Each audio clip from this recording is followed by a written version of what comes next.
everything you need to know about WWE's major announcement. Plus, we're going to talk about a huge surprise plan for WWE, NXT, and so much more. Don't forget, we're giving away this championship belt at 100,000 subscribers. So go ahead and click subscribe for a chance to win. What's going on, everybody? Welcome back to the Ango Show. I want to kick things off with this man right here, Elias. Well, actually, no more Elias.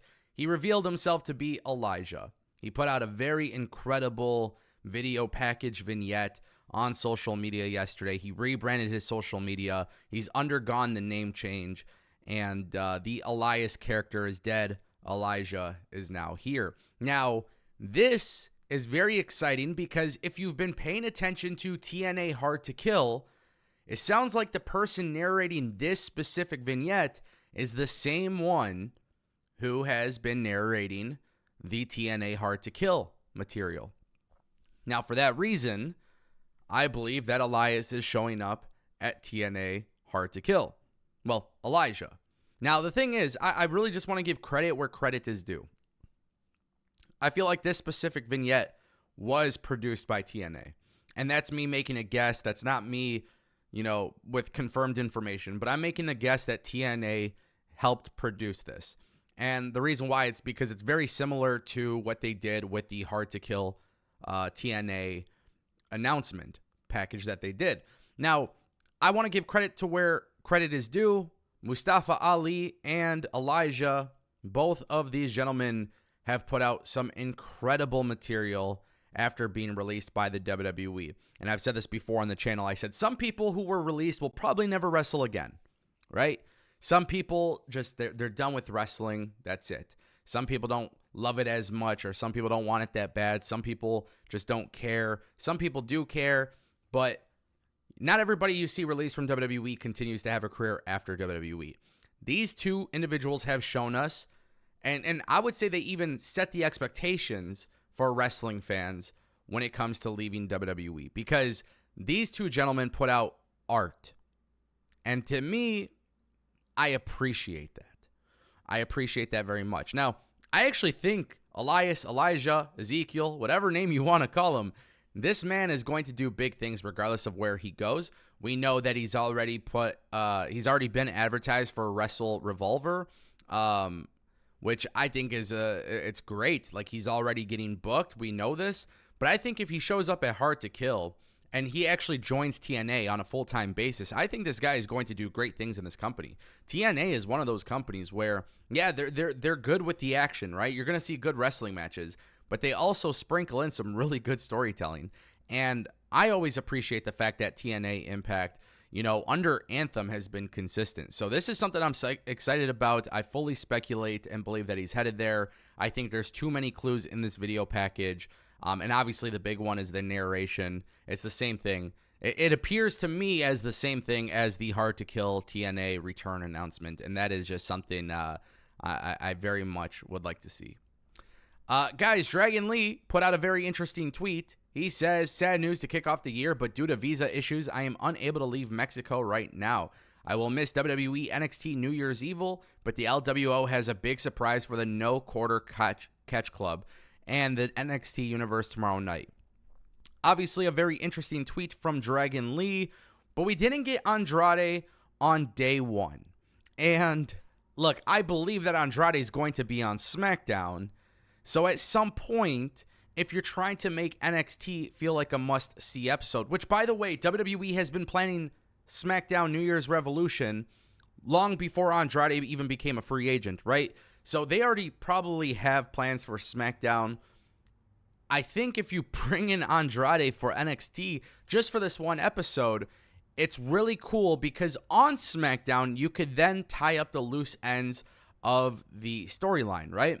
Because if you are Santos Escobar, right? For example, Santos Escobar is on SmackDown and he sees that Andrade is joining the LWO or he's associated with the LWO. Now you start to open the gap for a massive storyline right there on SmackDown. And I think that is so incredibly cool.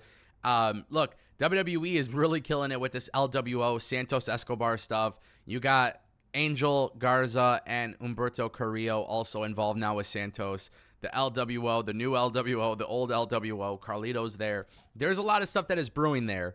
And in regards to Dragon Lee obviously having this visa issue, there has been some clarification from PW Insider that there is actually no imminent issues with this. It was just a matter of waiting for him to get it, and because of the holidays, that's the reason why he's missing NXT. But there is a belief that Dragon Lee will be on SmackDown. So this could be one of those things where Andrade goes to NXT for a one-time deal. Andrade goes to SmackDown, and now you have some real big stories to tell. I think Triple H knows what he's doing. I think Andrade and Santos Escobar is going to be such a phenomenal story. But also, I do want to throw this out there. Zelina Vega, she was associated with Santos Escobar. She was associated with Andrade. So how do they go about this? I have no idea. But I am super intrigued to see what they do and how they move forward with it. And I just kind of want to point this out, obviously, with NXT. It is a special episode of NXT. I feel like this would be a massive surprise for this episode of NXT. So we'll see how it all goes down and how it unfolds, but I would very much support this. Guys, Triple H is making a major announcement on the WWE preview special for 2024. It's actually going down live this Thursday at 8 p.m. Central, 8 p.m. Eastern, 7 p.m. Central, live on Peacock. And WWE actually announced this yesterday during Raw. This is a very big week for WWE. They're doing very special episodes for the bump, NXT, Raw, SmackDown. Now Peacock will have this live preview special, and they've made it very clear that Triple H will, in fact, be dropping a major announcement on this show. Now, there is a lot of speculation as to what this announcement can be. I'm going to tell you guys right off the rip that I don't really get excited about major announcements in wrestling anymore. And I feel like it's because a lot of times major announcements don't necessarily turn out to be major. I will say, with this particular announcement, my personal speculation is that Triple H will announce something for WrestleMania 41. I believe there is way too many rumors about WrestleMania 41 and where it might be. Las Vegas is a rumor. Minnesota is a rumor. I think 1,000% WWE announcing WrestleMania 41 is a cool announcement. I wouldn't necessarily consider it a major announcement.